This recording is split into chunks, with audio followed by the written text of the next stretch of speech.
Excuse me. Hello, everyone. How y'all doing? Oh, my light's very bright over here. All right.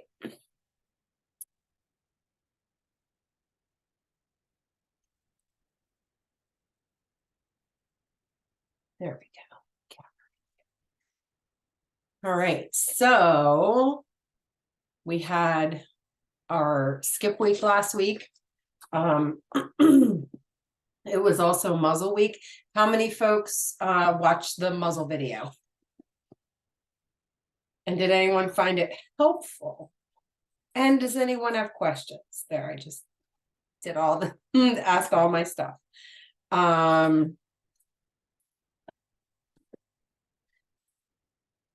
a thumbs up. All right, that's good.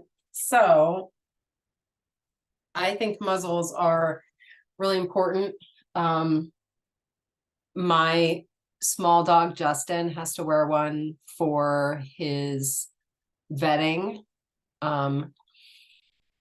He was actually when the dogs from his case were seized, he actually had to be caught on a catch pole. So he was a bite risk, and like if a dog has a mouth, they are a bite risk, period. Awesome. Yeah, good to have a refresher always. Yeah, and you know what? We have to like change the stigma about muzzles. They're not for bad dogs. They're for all dogs. All dogs. They're like a seatbelt, you know. Seatbelts aren't just for dangerous people. The world is a scary place. So, those things that can provide us a little bit of safety can really be helpful. So, yeah, I love muzzles. Well, that's great. You guys can feel free to, yeah, let's destigmatize the muzzles. Feel free to circle back with any questions about acclimating the dogs. It usually, in my experience, takes 2 to 4 weeks to get them really amped. But we really are looking for that excited state of being, that when they see their muzzle, they're like, oh, you'll know it when you see it. All right, so this week we have a 3-in-1 lesson, and we're going to start journaling. Oh, yeah. Okay. So Maddie, your pup had a vet visit this week, and they ended up requiring the dog to wear one anyway. So, and that's awesome that he did well. But it would have probably, it doesn't hurt if he's had good experiences in the past, but that's awesome that he did well. Because what could have happened is it would have just taken you a little bit longer to get to that happy place. And when we talk about desensitization and counter conditioning, or anytime you see us use those letters, DSCC, basically the difference is desensitization is something that they don't have experience with. Counter conditioning is something that they've had a bad experience with. So the DS part doesn't take as much time as the counter conditioning, as the CC part, because, and you can think about it very simply as lines of code written in like our being. When we've had bad experiences, we have to overwrite that old code before we can install new code. So, and I'm not a techie person, but I really like that example. So before we jump into the lesson, I want to talk about journaling. You guys are going to get just a blank journaling sheet. And you are going to, every time that you work your dog, you're going to write down where you were, what time it was, what treats you had, you are going to pick 3 or 4 things to work on, and you're going to grade your dogs on those 3 or 4 things. Now, if you've done our Basics and Beyond course, you're totally comfortable with this. You've done it before, old hat. If you're new to it, it's not complicated. You can do this however you want. There are 2 ways that I find are helpful. One is, so let's say today the first thing that I'm going to work on with my dog is find it and come here. So I'm going to work on recall. So I'm going to do that 10 times, and I'm going to keep a mental note of how many times they got it right or responded to the cue in the desired fashion within a reasonable amount of time.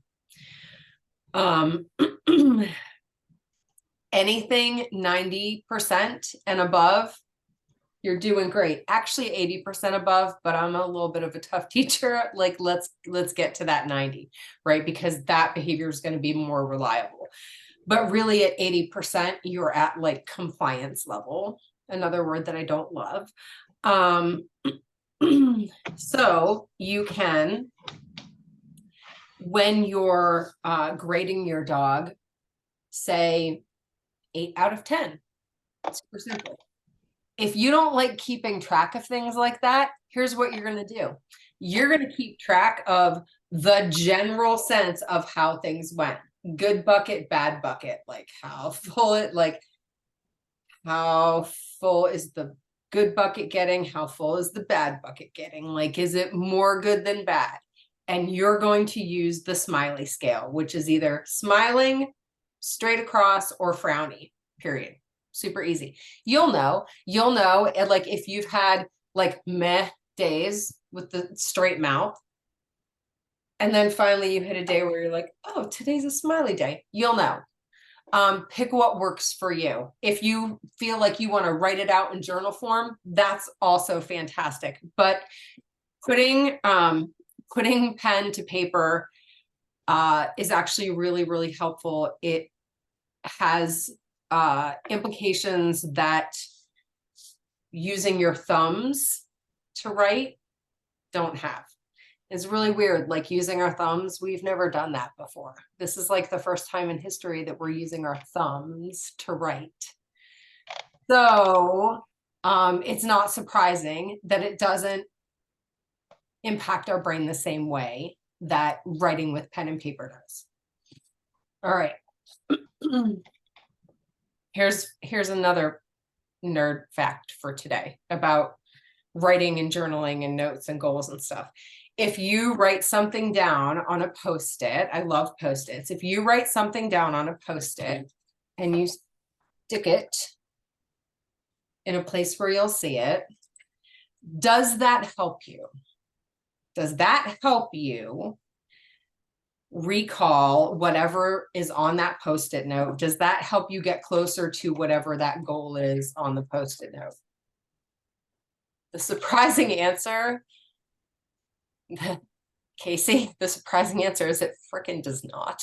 And here's why, is because we are so, we're such visual creatures that our brains just compensate. If we see something in a place more than like 1 or 2 times, we just cancel it out. We're like, don't need that, not pertinent information. So if you want to use the Post-it approach, you need to write a new Post-it every day and place it somewhere where you're going to see it, like in a different place every day, different color, different.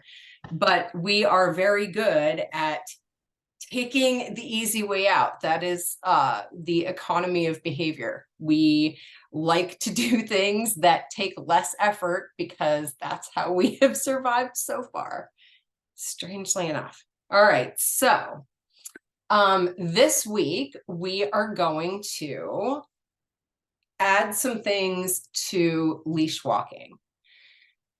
2 of these things are going to be things that you maybe have not done before.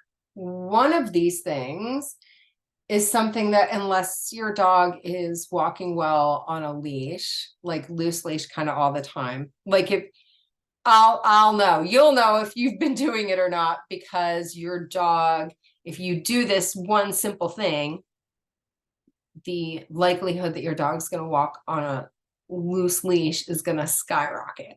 Okay. So let me grab this Zoom link for you. I'm sorry, the YouTube link for you. This one's only like 4 or 5 minutes long. Make sure that you will want to go back and watch this.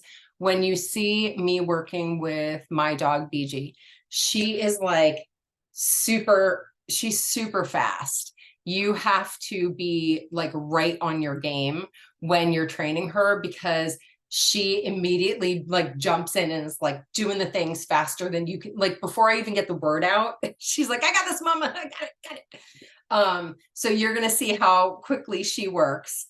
So let's jump off, watch that video. I'll see you back here in a few minutes.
All right, so Any advice on working with 2 or multiple dogs? So, honestly, when you're working with 2 dogs, you have a couple of choices. One is get a second person.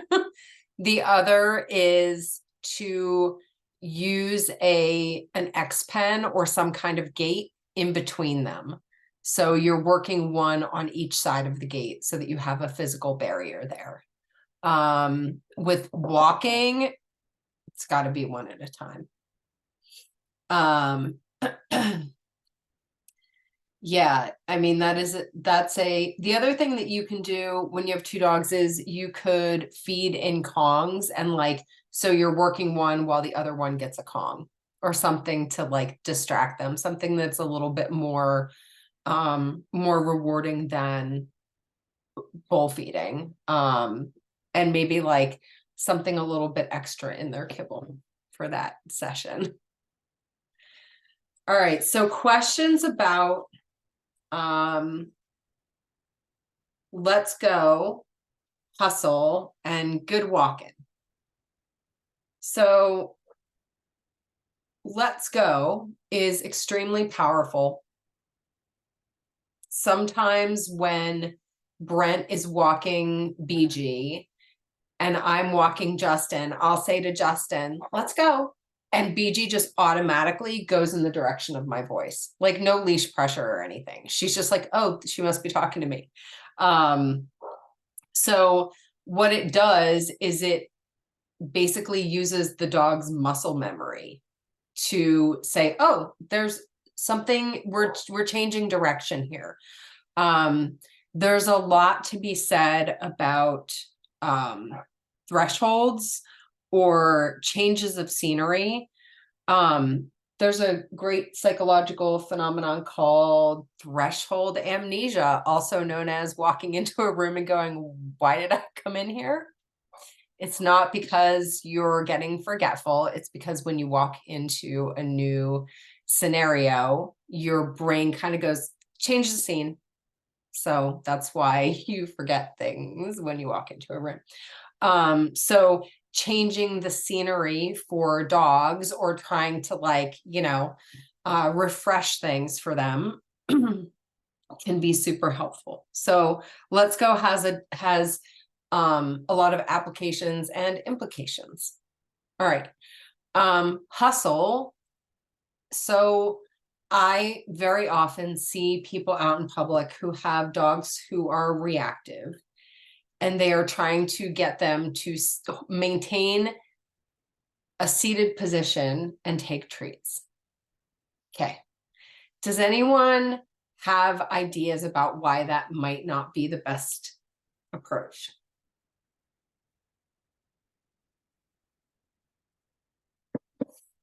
So when we're looking at, there we go. Yep. Also that, yep. So, couple of things here. As Casey said, if a dog's too anxious, they're not going to be able to take treats anyway. But as Tara said, our fight or flight, when that fight or flight response kicks in, that survival response, we very, very often have a natural inclination to move away from the thing that's scary or to move towards it, right? Stopping and freezing up. I don't know if anyone has ever, and you don't have to share this, but if anyone's ever been in a traumatic situation where they've frozen, nothing's more terrifying. Nothing. The freezing is more terrifying than the terrifying thing that's happening that's causing you to freeze. You literally can't move, you can't speak, your body is locked. Okay. So to put an animal into a position like that, right, is not doing them any favors. What we want to do is we want to say, if they're wanting to go closer to the thing and that's not an appropriate behavior, what we can try and do is we can try and get in front of it and reward the earlier parts of that, like them noticing a dog, as opposed to like wanting to run towards a dog, or chase a car, whatever the case may be.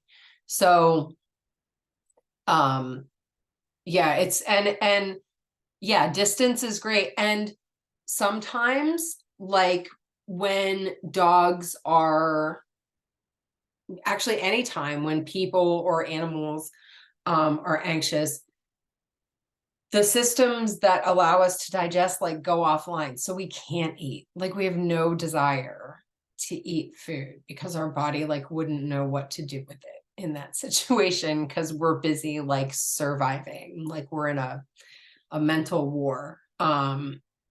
So, you know, these things, and they, while they are not often life or death, they can feel like it.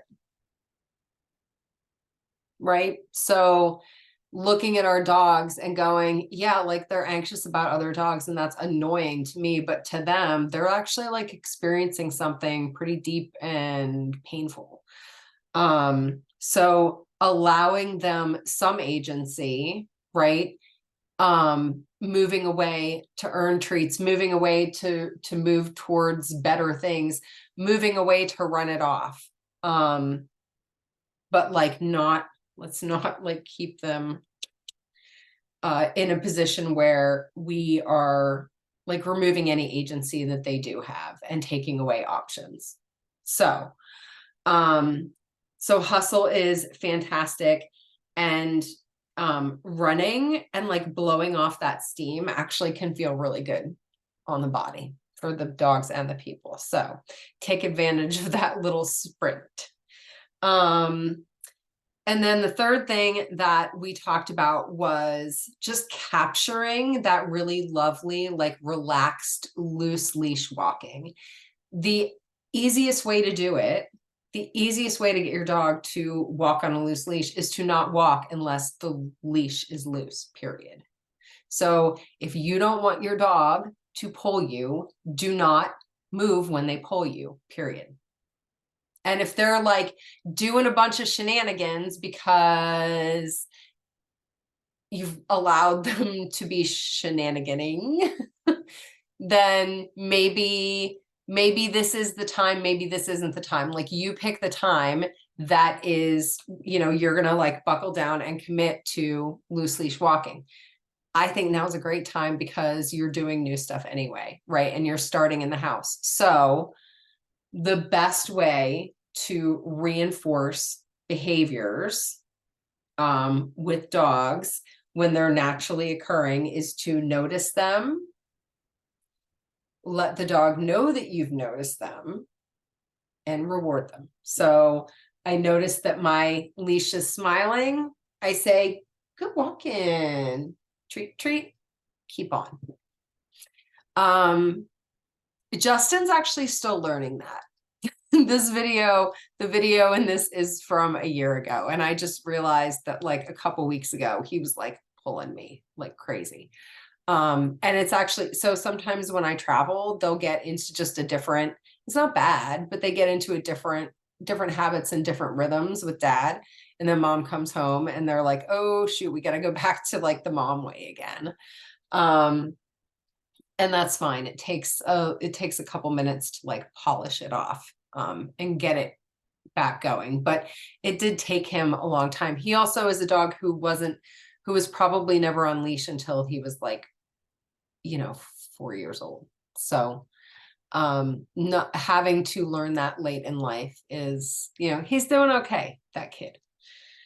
All right. So, so what you're going to do, I have loaded into the chat your week 4 lessons. We're calling this week 4, even though week 3 was technically skip week, just keeping it simple over here. And your journal sheet. So open up your journal sheet. You're going to see, as I described before, it's going to have 4 slots for your week. If you want to do more, that's fine. as long as your dog is having a non-stressful experience and it's like they're able to eat and it takes like 5 minutes, you could do it more than 4 times a week. Not a problem. If you do, just, write down or print out extra sheets. So, for example, we were doing watch me, right?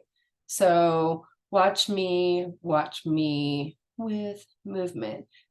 So this is how I would write it. So, the first two things I did was watch me, and he got 8 out of 10. And then with watch me with movement, he was feeling very spry and prancy and got a 9 out of 10. So these very simple journal sheets give you so much information. Those of you who did the basics and beyond, was it helpful for you guys to do the journal sheets? Yeah, okay.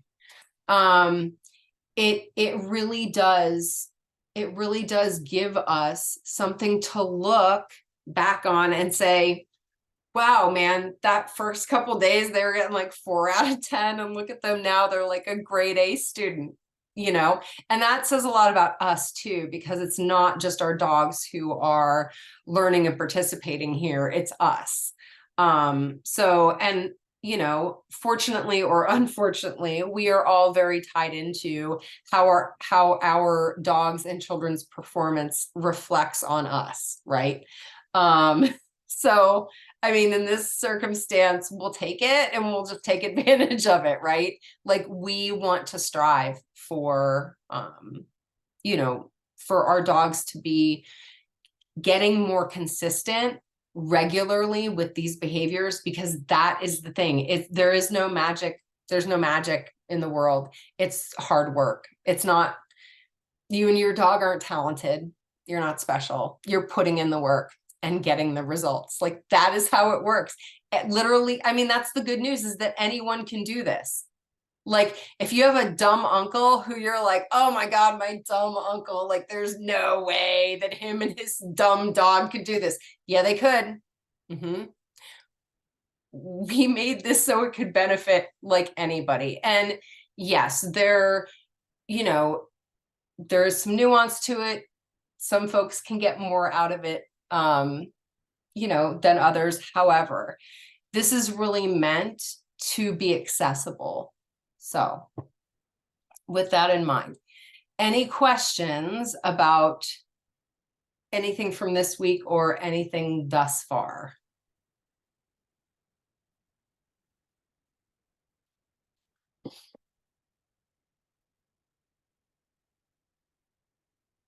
Yeah, one of the things that we're going to get really good at is the second that we notice a dog, we're going to tell our dogs to notice the dog, right? That's coming next time. Because yes, once they've seen the dog, especially if they have a history of getting amped up when they see that other dog, it's been reinforced. So, and while we haven't reinforced it, it's actually naturally reinforcing for dogs to react. It feels good. It gives them a little high. Yeah. So if your dog is reacting and you can get food in their mouth, do that. You're not rewarding anything in the moment. You're not capturing, you're not luring, you're not shaping, you're not doing like anything mechanical. What you're trying to do is you're trying to lessen the intensity of the bad experience. And if you had to go and get a shot and you got a milkshake because you were like, let me add something good to it, then you know that when we add something positive to something negative, it can make the negative less bad. So just keep that in mind, that when you're out there and your dogs are reacting, don't listen to people who tell you on the street, don't reward them for that. Like, Send them to me. I will read them. I will read them. I will educate them. But it is absolutely worth it to just try and get in there, because sometimes you can break through, and then maybe you can't do something advanced, but you could get a let's go, or you could get a watch me, you know. So just remember that, if they're not eating, it's because they can't, or because you didn't bring the good stuff that day. Make sure that you know what motivates your dog. But I want you to, as we are moving into Labor Day weekend, and, those holiday weekends when dogs have so much extra stuff to react to, it's fine to have some extra good stuff and be stuffing it in their faces. All right. Next week we will be, are we already there? Is it already Labor Day? All right. That's nuts. Where's the year going? So what you can do is you can come back next week with 2 weeks of journal sheets, right? You have 2 weeks to work on these. All right. Make it part of your practice, so that if you get into a situation where you're stuck, and I say, can I see your work? You go, yeah, here you go. Because if you get stuck, I need to see your work, right? And sometimes there is something that's like, I noticed this trend, right? But that's another reason to keep good notes, because your teacher can't help you if you don't. All right. Any tips to reduce demand barking during training activities? Yes. So your dogs are onto you now. They have realized that good things can happen in certain scenarios. The demand barking is what we used to refer to as an attention-seeking behavior, what I now refer to as a poor needs meeting strategy. Like, they're doing it to get a need met. And it's poor because it doesn't really jive with how we're trying to live life in like some peace and harmony and quiet. So what I would say, Susie, is you want to master the dis, right? The second that you get that attention seeking or poor needs meeting, whatever that behavior is, that's really just not, it's pushy and inappropriate for the moment, you're just gonna turn off. You have to treat it like red light, green light, right? So that mouth opens and starts making noise, I'm red lighting, I'm done. And I might even be like, that's annoying. I may even have a little conversation with myself to let friend over here know that, like, that's not going to work. That's going to make me withdraw. So the thing that they're doing to try and get us to lean in is going to make us lean away. And you just have to be super clear about that. And it really is like, I don't know. I love like the red light, green light. It's the light, it's the switch. You can turn me on or off with your behavior. How about that, dog? So much, they have so much power over us and they don't even know it. But yeah, when I had my pit bull Mizuki, who was he had been in a ton of foster homes before he got to us and had a lot of poor needs meeting strategies, including like demand barking and biting. I would just go into the bathroom. That was the thing. If you put your mouth on me, I didn't say anything. I just excused myself, went into the bathroom, quietly closed the door, didn't share any of the like emotional frustration with him. I just removed myself, and it took a couple of weeks, but it really I remember it clicking for him. oh, this doesn't work. This doesn't get me what I want. I have to do another thing now. So hang in there, because it's a pain in the ass, and being barked at and yelled at isn't fun. But again, like, they have a little lemon brain and we have like a big human brain. So you got this, Susie. All right. Any more questions?